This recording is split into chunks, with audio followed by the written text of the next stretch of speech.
morning. This is Anna Patterson with the North Carolina Housing Coalition. Thank you for joining us this morning for our housing call. And without further ado, I will turn it over to our Director of Housing Policy, Stephanie Watkins-Cruz. Good morning, everyone. I hope you all are having a great morning so far. We're going to go ahead and kick it off with organizational updates. Last week, we had our post-election housing policy update webinar. We were joined by Kim Johnson from the National Low-Income Housing Coalition, as well as our Executive Director, Samuel Gunter, and myself, and we discussed several things, along with the Trump-Vance housing agenda, some of the new power dynamics that we're expecting at the North Carolina General Assembly, the future of disaster recovery legislation, as well as our policy priorities heading into 2025. And so if you weren't able to join us, we are including the link to watch and read a summary of the update webinar in our call notes. Moving to federal updates, Congress is continuing to work on a disaster aid package and also figuring out a continuing resolution for fiscal year 2025 before they adjourned next week on December 20th.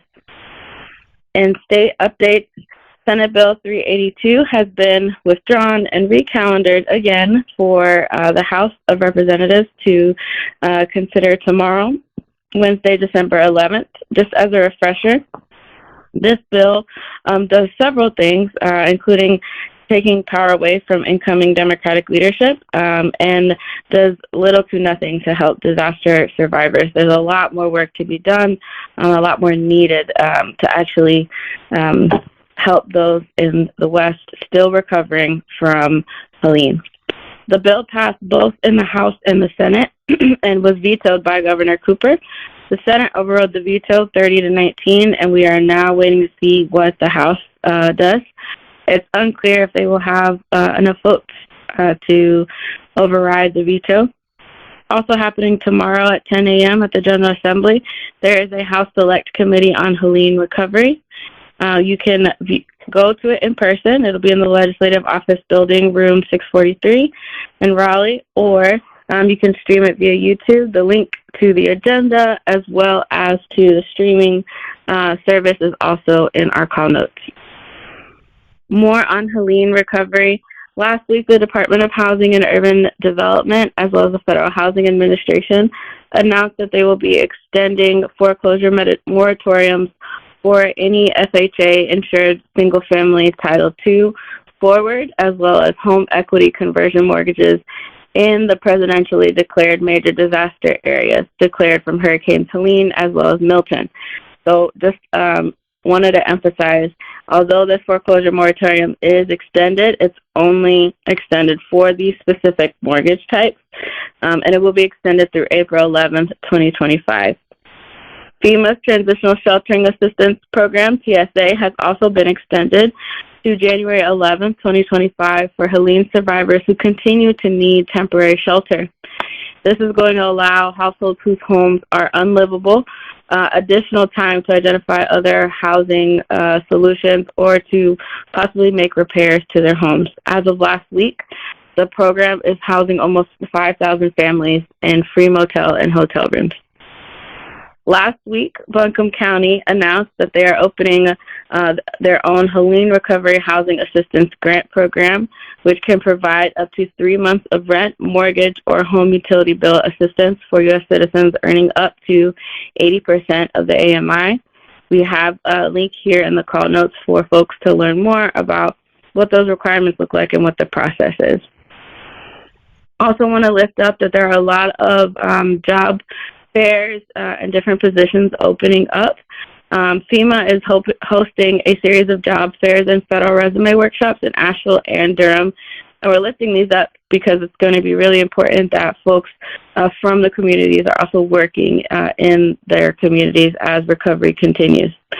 So in Durham, there will be a job fair and hiring event hosted by FEMA on December 9th and 11th. So one was yesterday, another one will be tomorrow. They'll be on 5411 Page Road in Durham, and there's also a federal resume building workshop happening today. In Asheville, on December 16th and 18th, there will be job fairs and hiring events at the Embassy Suites in Asheville on Haywood Street.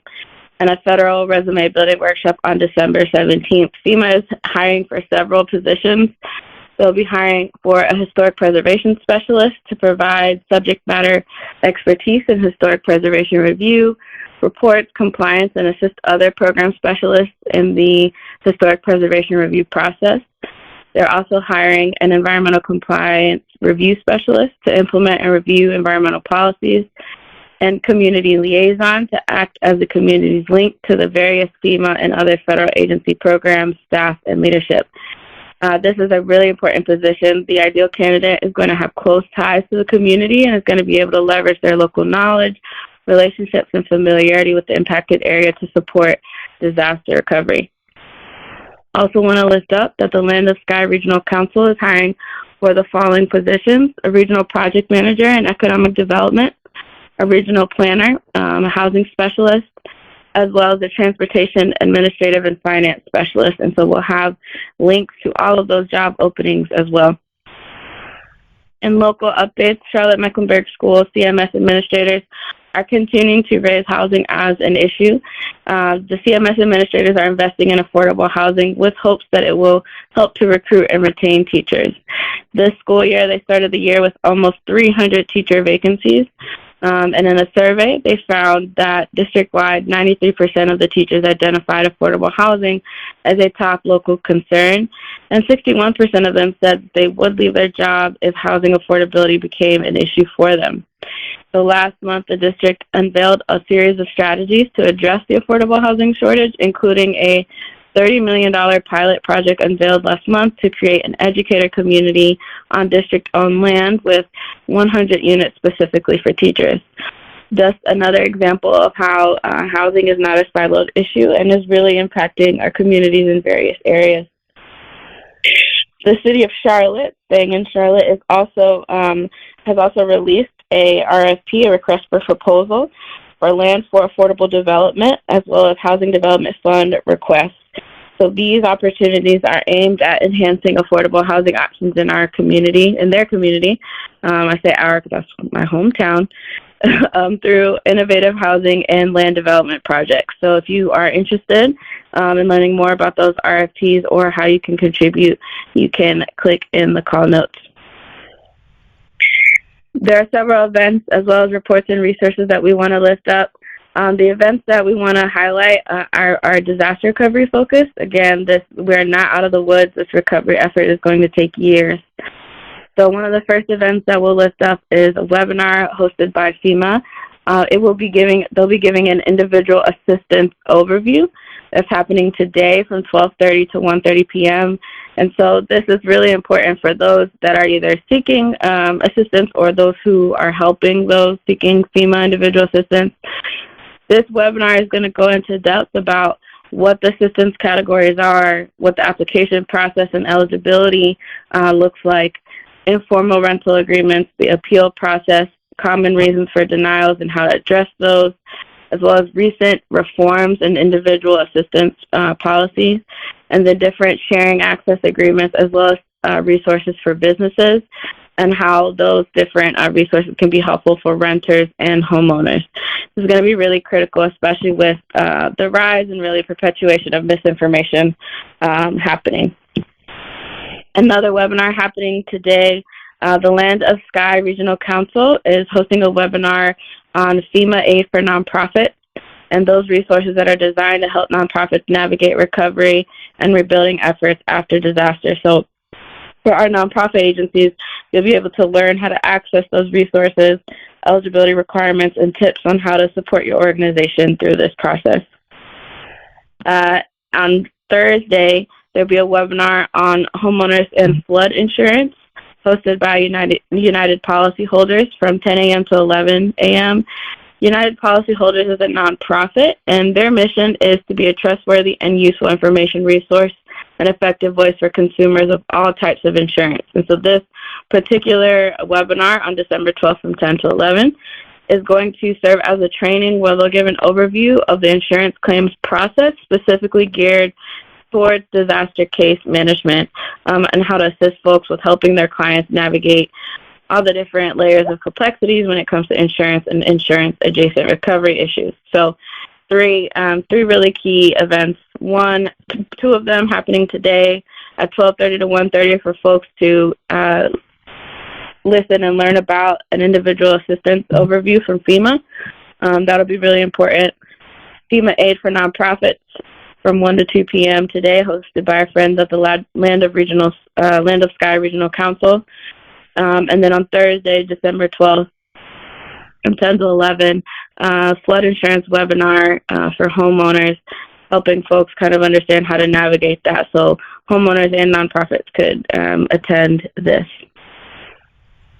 Just want to also announce and lift up that the registration for the National Low-Income Housing Policy Forum happening next year, March 24th through the 27th in D.C., is also open, so we'll have the link to that in the call notes. On the report side, there are several things that we believe will be interesting for you all to read. Just to name a few, the National Low-Income Housing Coalition released a joint report, and they found that there's growing preservation challenges for federally assisted housing stock.